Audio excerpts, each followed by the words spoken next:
ዘጋጅቶታል። በኢትዮጵያ እየተካሄደ ያለው ጦርነት ዓመት መሙላቱን ተከትሎ የጦርነቱ መራዘም ከፍተኛ ጭንቀትን ፈጥሯል። በአንጻሩ የኦሮሞ ነጻነት ሰራዊትና የትግራይ ኃይሎች ለድል መቃረባቸው በመነገር ላይ ይገኛል። ያም ሆኖ በአገሪቱ የሰላም አማራጭ መጥፋቱ፣ አብይ አህመድ ለሰላማዊ ትግል ፈቃደኛ ሳይሆን መቅረቱና ጦርነቱ ወደ መሃል አገሪቱ መጠጋቱ ብዙዎች ከአብይ አህመድ በኋላ የአገሪቱ ጣፋንታ ምን ይሆናል የሚል ጥያቄን እንዲያነሱ አድርጓል።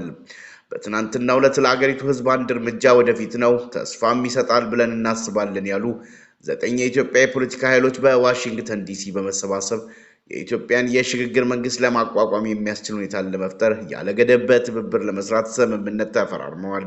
በዋሽንግተን ዲሲ የተለያዩ ዓለም አቀፍ ሚዲያዎች በተገኙበት የኦሮሞ ነጻነት ግንባርና ህወሓትን ጨምሮ በዋሽንግተን ዲሲ የተለያዩ ዓለም አቀፍ ሚዲያዎች በተገኙበት የኦሮሞ ነጻነት ሰራዊትና ህወሓትን ጨምሮ የተለያዩ 9 የብሔር ብሔረሰቦች ተወካይ የፖለቲካ ድርጅቶችን ያካተተ የሽግግር መንግስትን ማቋቋም ዓላማው ያደረገ ግንባር ተቋቁሟል። የተቋቋመው የፌዴራሊስት ኮንፌዴራሊስት ግንባር በጋራ የሚሰራ የፖለቲካና ወታደራዊ ዝም ይኖረዋል ተብሏል። በኦሮሞ ነጻነት ሰራዊትና በትግራይ ኃይሎች መካከል የተደረገ ስምምነት ተቀጥላ ነው የተባለለት ይህ ስምምነት የትግራይ ነጻነት ግንባር፣ የኦሮሞ ነጻነት ግንባር ሰራዊት፣ የጋምቤላ ነጻነት ግንባር፣ የቅማንት ህዝብ ንቅናቄ፣ የአፋር መከላከያ ኃይል፣ የአገው መከላከያ ኃይል፣ የሲዳማና የሶማሌ ፖለቲካ ኃይሎችን ያካተተ ነው። በስምምነቱ ወቅት የተለያዩ ግለሰቦች የመጡበትን ድርጅት በመወከል ለሚዲያዎች መግለጫ ሰጥተዋል። የሶማሌ ኃይሎችን በመወከል የተገኘው ሙሐመድ ኡጋስ ሙሐመድ የሚቀጥለው እርምጃችን ትግላችንን በመቀናጀት አብይ አህመድን በኃይል አሊያም በድርድር በማስወገድ የሽግግር መንግስትን ማቋቋም ነው ብሏል። የትግራይ ኃይል በመወከል የተገኙት የቀድሞ የህወሓት ኢህአዴግ ባለስልጣን የኢትዮጵያ በአሜሪካ አምባሳደር ብርሃነ ገብረ ክርስቶስ ናቸው። የትግራይ ኃይሎችን በመወከል የተገኙት የቀድሞ የህወሓት ኢህአዴግ ባለስልጣን በአሜሪካ የኢትዮጵያ የቀድሞ አምባሳደር ብርሃነ ገብረ ክርስቶስ ናቸው። አቶ ብርሃነ ስለ ጥምረቱ አስፈላጊነት ሲናገሩ በአብይ አህመድ እጅ የተፈጠረውን አስከፊ የኢትዮጵያ ሁኔታ ማብቃት ነው የምንፈልገው ብለዋል። ብርሃነ አክለውም የተቋቋመው ኃይል በራሱ የሽግግር መንግስት ለማቋቋም ሳይሆን ሁኔታዎችን በማመቻቸት መሆኑን በአጽንኦት መናገር እፈልጋለሁ ብለዋል። የኦሮሞ ነጻነት ሰራዊትን በመወከል የተገኙት ወጣቱ ቃል አቀባይ ኦዳ ተርቢ ለመጀመሪያ ጊዜ በምስል ቀልበው ለሪዮተርስ በሰጡት አስተያየት አብይ አህመድን ለማስወገድ የተባበረ ግንባር የስምምነት ፍርሚያ ስነ ስርዓት ላይ እንደሚገኙ በመግለጽ ዓላማችን አብይን በማስወገድ የሽግግር ሂደትን መፍጠር ነው ብለዋል። ኦዳ ተርቢ አክለውም ሂደቱ የመጀመሪያ እርምጃ ነው ያሉ ሲሆን የኢትዮጵያን ህገ መንግስት አክብሮ የብሔር ብሔረሰቦችን የራስን ዕድል በራስ የመወሰን መብት አክብሮና ያለ ገደብ በትብብር አብይን ለመጣል መስራት ከተስማሙባቸው ነጥቦች መካከል መሆናቸውን ተናግረዋል። ያለ ገደብ በትብብር እንደሚሰሩ የገለጹት እነኚህ ኃይሎች ገዢውን መንግስት በድርድር አሊያም በኃይል ከስልጣን እንደሚያስወግዱ ቃል ገብተዋል። ኦዳ ተርቢ ከጥምረቱ በፊት ለብሉምበርግ በሰጡት አስተያየት አንዳንድ ኃይሎች ከአብይ አህመድ ውድቀት በኋላ የአገሪቱ የሰላም ሁኔታ እንደሚያሳስባቸው እንረዳለን በማለት ስርዓቱ እየወደቀ በመሆኑ በአገሪቱ ሰላምና መረጋጋት የፌዴራሊስት ኮንፌዴራሊስት ኃይሉ ቅድሚያ ስራ እንደሚሆን መናገራቸው ይታወሳል። የፌዴራሊስት ኃይሎች ቡድኑ ተወካይ አቶ ዮሐንስ አብርሃ ይህ የፌዴራሊስት ኃይሎች ትብብር የፌዴራሊስት ኃይሎች ቡድን ተወካይ አቶ ዮሐንስ አብርሃ ይህ የፌዴራሊስት ኃይሎች ትብብር ብሔር ብሔረሰቦች የራሳቸውን ዕጣ ፋንታ በራሳቸው የመወሰን ዕድልን የሚያረጋግጥ ነው በማለት ለብሉምበርግ ተናግረዋል። ሪዮተርስ አብይ አህመድ ሰላማዊ ድርድርን ካልፈቀደ ኃይላችሁ መዲናዋን ይቆጣጠራል ወይ ብሎ ለኦሮሞ ነጻነት ሰራዊት ቃል አቀባይ ኦዳ ተርቢ ላቀረበው ጥያቄ ኦዳ ተርቢ በሰጠው ምላሽ ከተማዋን እንደሚቆጣጠሩ በመግለጽ ነገር ግን በጣም ብዙ ሰው የሚኖርበት በመሆኑ በከተማ ውስጥ ጦርነት ከማድረግ ሌላ ሰላማዊ ስምምነት ኖሮ መቆጣጠር ብንችል እንመርጣለን ብሏል። የማይሆን ከሆነ ግን በኃይል የምንገባ ይሆናል በማለት ምላሽ ሰጥቷል። ኦዳ ተርቢ አክሎም አብይ አህመድን ማባበልና እሱን ስልጣን ላይ ለማቆየት መሞከር የሚያመጣው ለውጥ የለም በማለት አሜሪካ ስትራቴጂዋን መቀየር ይኖርባታል ብሏል። ቅማንት ወክላ በስብሰባው የተገኘችው መሬት የቅማንት ህዝብ ከፍተኛ ችግር ውስጥ መኖሩን በማስታወስ ህዝቡ በአገሩ በስጋት እንዲኖር ተደርጓል፣ ንብረቱ ተዘርፏል፣ ተፈናቅሎም ይገኛል በማለት በዚህ ጊዜ ደግሞ እየባስ ተብሎ ወደ ጦርነት በመወሰድ ላይ ይገኛል ስትል የህብረቱን አስፈላጊነት አስረድታለች። የጥምረቱ መቋቋምን ተከትሎ የብልጽግና መንግስት ኮሚኒኬሽን በሰጠው ምላሽ የኢትዮጵያ መንግስት በነጻና ፍትሃዊ ምርጫ የተቋቋመ ነው፣ ከአሸባሪ ቡድኖች እኩል ልንታይ አይገባም በማለት ዓለም ሊደግፈን ይገባል ሲል ጥሪ አቅርበዋል። የብልጽግና ስርዓት መዋቅራችንን ከድንጋጤ ማውጣት በሚል እሳቤ የውሸት ዜናዎችን በማሰራጨት ስራ ዘመቻ እንዲሰራ መመሪያ መስጠቱ ነው የተገለጸው።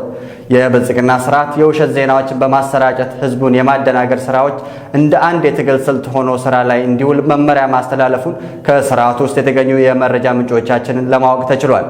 ተጨማሪ አለን። የውሸት ዜናዎችን የማሰራጨት ስራ አቅጣጫ የተቀመጠው የኦሮሚያ ቅርንጫፍ ብልጽግና ፓርቲ ጽህፈት ቤት ሰሞኑን ወቅታዊ ሁኔታዎችን ለመገምገም በሚል ባካሄደው ስብሰባ ላይ መሆኑ ታውቋል። የስርዓቱ ማህበራዊ ሚዲያ አክቲቪስቶች፣ የዞኖችና የከተሞች ኮሚኒኬሽን ቢሮ ኃላፊዎች በዚህ ስብሰባ ላይ መገኘታቸውን የውስጥ ምንጮቻችን ገልጸዋል። የዚህ ሐሳብ መነሻ በተቃራኒያችን የተሰለፉት ኃይሎች የሚያደርጉት ዘመቻ በጦር ሜዳ ላይ ያለውን ሰራዊታችንን እስከ ማፍረስ ድረስ በመሄዱ ይህን ስልት በመጠቀም በድንጋጤና ስጋት ውስጥ የሰመጠውን መዋቅራችንን ለማውጣት መጠቀም አለብን የሚል የሥራ አቅጣጫ ተሰጥቷል። በቅርቡ ከብልጽግና ስርዓት ከፍተኛ ባለስልጣናት ጨምሮ የስርዓቱ የፕሮፓጋንዳ ማሽን የሆኑት የሚዲያ ተቋማት የሚወጡት የውሸት ዜናዎች ማሰራጨት ዘመቻ ይህንኑ የውሸት ዜናዎችን በማሰራጨት የስርዓቱን መዋቅር ከድንጋጤና ስጋት ማውጣት በማለት የተቀመጠውን ስራ አቅጣጫ ወደ ተግባር መቀየሩን ያመለክታል። በዚሁ መሰረት የኦሮሚያ ክልላዊ መንግስት በትናንትናው ዕለት በፌስቡክ ገጹ የትግራይ መንግስት ሴንትራል ኮማንድ ፖስት ቃል አቀባይ የሆኑት የአቶ ጌታቸው ረዳ ትዊተር ገጽ ላይ እንደተጻፈ በማስመሰል ፎቶሾፕ በመስራት የትግራይ ሰራዊት ከተቆጣጠራቸው ከደሴና ኮምቦልቻ ውስጥ ወደ ኋላ እያስወጣን ነው የሚል የውሸት መልእክት መለጠፉ ታይቷል። የኦሮሚያ ክልል ምክትል ፕሬዝዳንት የሆኑት አቶ አዲሱ አረጋም በዚሁ መልክ ይህን የውሸት ዜና በፌስቡክ ገጻቸው በመለጠፍ እያሰራጩ ነው። በመጨረሻም ከላይ በተገለጸው መሰረት የብልጽግና ስርዓት ኦሮሚያ ቅርንጫፍ ቢሮ ተመሳሳይና ብዛት ያላቸውን የውሸት ዜናዎች በመፈብረክ ላይ በመሆኑ ቄሮና ቀረን ጨምሮ መላው የኦሮሞ ህዝብ ከብልጽግና ስርዓት ካድሬዎችና ከስርዓቱ ዜና አውታሮችና መሳሎቻቸው በኩል ከሚወጡት ዜናዎች ራሳቸውን እንዲጠብቁ የስርዓቱ ውስጥ አዋቂዎች መልእክታቸውን አስተላልፈዋል። ኤገሬ የተሰኘ ሀገር በቀል የመረዳጃ ማህበር በድርቅ ለተጎዱ ዜጎች ድጋፍ አደረገ። ባሳለፍነው ወር በኦሮሚያ ክልል የተለያዩ አካባቢዎች የተከሰቱ ተፈጥሯዊና ሰው ሰራሽ ችግሮች የአርብቶ አደር ወገኖቻችንን ጨምሮ በተለያዩ አካባቢዎች የሚገኙ ዜጎችን ክፉኛ መጉዳቱን ይታወሳል። እነዚህ ተፈጥሯዊና ሰው ሰራሽ ችግሮች የሰው ህይወትን ጨምሮ በሺዎች የሚቆጠሩ የቤት እንስሳቶችንም ለሞት ዳርገዋል። ተጨማሪ አለን። በኦሮሚያ ክልል ቦረና ለተከሰተው ተፈጥሯዊና ሰው ሰራሽ ቀውስ የአጎራባች አካባቢዎችን ጨምሮ የተለያዩ ግለሰቦችና ሰብአዊ ቡድኖች ለችግሩ ለተጋለጡ ወገኖችና ለቤት እንስሳቶቻቸው ድጋፍ ሲያደርጉ ሰንብተዋል። በትናንትናው ዕለት ከተለያዩ የውጭና በሀገር ውስጥ ከሚገኙ ደጋግ ግለሰቦች የተወጣጣውና በኡስታዝ ራያ አባመጫ የሚመራው ኤገሬ የተሰኘው የመረዳጃ ማህበር ለቦረና አርብቶ አደሮች ከ2 ሚሊዮን 300 ሺህ ብር በላይ ግምት ያለው የበቆሎ ዱቄት እርዳታ አድርገዋል። የእርዳታ እህሉ ለአርብቶ አደሩ በፍትሃዊነት እንዲከፋፈል ለሽማግሌዎችና ከማህበረሰቡ ለተወጣጡ የህብረተሰቡ ተወካዮች ማለትም ለአብ ካኬ ሞሉ ሶራ፣ ለአብ ገልገሎ ጃርሶና ለአብ ጀማል ሐሰን በአድራ ማስረከባቸውን አስታውቀዋል። እንደ ማህበሩ ገለጻ 1 ሚሊዮን 441 ሺህ ብር በኩዌት ከሚኖሩ ዜጎች የተገኘ ሲሆን 570 ሺህ ብር በጀርመን ከሚኖሩ ወገኖች የተቀረው የገንዘብ መጠን ደግሞ ከሀገር ውስጥ የተሰበሰበ ድጋፍ መሆኑን አስረድተዋል። የድርጅቱ ሰብሳቢ አክለው ሲናገሩ በኦሮሚያ የተለያዩ አካባቢዎች ሰፊው ማህበረሰብ ለመሰል ችግሮች በመጋለጡ ሁሉም ማህበረሰብ ጋር በአንድ መድረስ ባይቻልም ሁኔታዎች በሚፈጥሩት አጋጣሚዎች ሁሉ ለቀሪው ህዝብ እንደሚደርሱ ተስፋ አለን ሲሉ ገልጸዋል።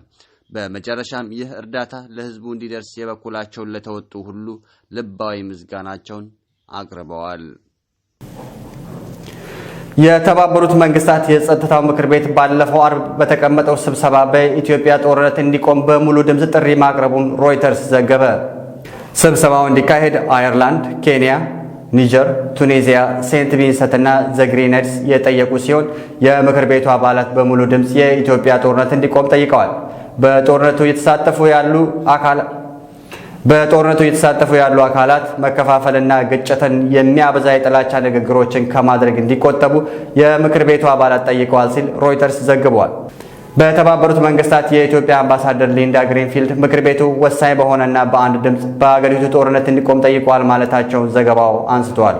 በተጨማሪም የጸጥታው ምክር ቤት አባላት የዓለም አቀፍ የሰብአዊነትና የሰው ልጆች መብት ህጎች እንዲከበሩ፣ ሰብአዊ እርዳታዎች ሳይደናቀፉ እንዲዳረሱ፣ የህዝብ አስተዳደር እንዲመለስና የሰብአዊ እርዳታ እንዲጠናከር እንዲሁም ተኩስ ቆሞ የሰብአዊ እርዳታ ተጠናክሮ እንዲቀጥል መጠየቃቸውን ሮይተርስ ዘግቧል።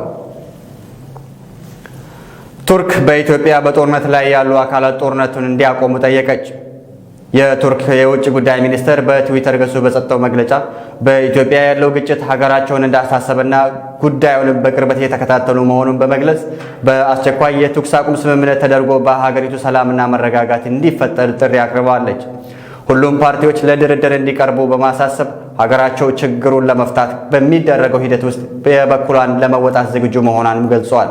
ቱርክ ከሁሉም የኢትዮጵያ ብሔር ብሔረሰቦች ጋር ታሪካዊና ባህላዊ ግንኙነት እንዳላት በማስታወስ ሀገራቸው ግጭቱ ከጀመረበት ጊዜ አንስቶ የትግራይ ክልልን ጨምሮ ለኢትዮጵያ የምትሰጠውን ሰብአዊ እርዳታ ትቀጥላለችም ብሏል። ቱርክ የአብይ አህመድ ወዳጅ ሀገሮች ከሚባሉ ጥቂት ሀገሮች አንዷ ስትሆን አብይ አህመድ በተለያዩ አካላት እየተደረገበት ያለውን ጫና መቋቋም ተስኖት ከሀገር የሚፈረጥጥ ከሆነ ቱርክ ምናልባት አንዷ መዳረሻው ትሆናለች ተብሎ ይጠበቃል። አዘጋጅቶታል። በኢትዮጵያ እየተካሄደ ያለው ጦርነት ዓመት መምላቱን ተከትሎ የጦርነቱ መራዘም ከፍተኛ ጭንቀትን ፈጥሯል። በአንጻሩ የኦሮሞ ነጻነት ሰራዊትና የትግራይ ኃይሎች ለድል መቃረባቸው በመነገር ላይ ይገኛል። ያም ሆኖ በአገሪቱ የሰላም አማራጭ መጥፋቱ፣ አብይ አህመድ ለሰላማዊ ትግል ፈቃደኛ ሳይሆን መቅረቱና ጦርነቱ ወደ መሃል አገሪቱ መጠጋቱ ብዙዎች ከአብይ አህመድ በኋላ የአገሪቱ ጣፋንታ ምን ይሆናል የሚል ጥያቄን እንዲያነሱ አድርጓል። በትናንትናው ዕለት ለአገሪቱ ህዝብ አንድ እርምጃ ወደፊት ነው፣ ተስፋም ይሰጣል ብለን እናስባለን ያሉ 9 የኢትዮጵያ የፖለቲካ ኃይሎች በዋሽንግተን ዲሲ በመሰባሰብ የኢትዮጵያን የሽግግር መንግስት ለማቋቋም የሚያስችል ሁኔታን ለመፍጠር ያለ ገደብ በትብብር ለመስራት ስምምነት ተፈራርመዋል።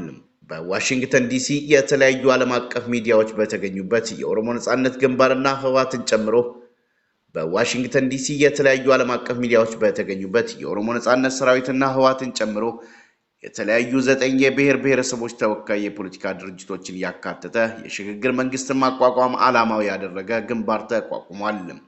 የተቋቋመው የፌዴራሊስት ኮንፌዴራሊስት ግንባር በጋራ የሚሰራ የፖለቲካና ወታደራዊ ዝም ይኖረዋል ተብሏል። በኦሮሞ ነጻነት ሰራዊትና በትግራይ ኃይሎች መካከል የተደረገ ስምምነት ተቀጥላ ነው የተባለለት ይህ ስምምነት የትግራይ ነጻነት ግንባር፣ የኦሮሞ ነጻነት ግንባር ሰራዊት፣ የጋምቤላ ነጻነት ግንባር፣ የቅማንት ህዝብ ንቅናቄ፣ የአፋር መከላከያ ኃይል፣ የአገው መከላከያ ኃይል፣ የሲዳማና የሶማሌ ፖለቲካ ኃይሎችን ያካተተ ነው። በስምምነቱ ወቅት የተለያዩ ግለሰቦች የመጡበትን ድርጅት በመወከል ለሚዲያዎች መግለጫ ሰጥተዋል። የሶማሌ ኃይሎችን በመወከል የተገኘው ሙሐመድ ኡጋስ ሙሐመድ የሚቀጥለው እርምጃችን ትግላችንን በመቀናጀት አብይ አህመድን በኃይል አሊያም በድርድር በማስወገድ የሽግግር መንግስትን ማቋቋም ነው ብሏል። የትግራይ ኃይል በመወከል የተገኙት የቀድሞ የህወሓት ኢህአዴግ ባለስልጣን የኢትዮጵያ በአሜሪካ አምባሳደር ብርሃነ ገብረ ክርስቶስ ናቸው።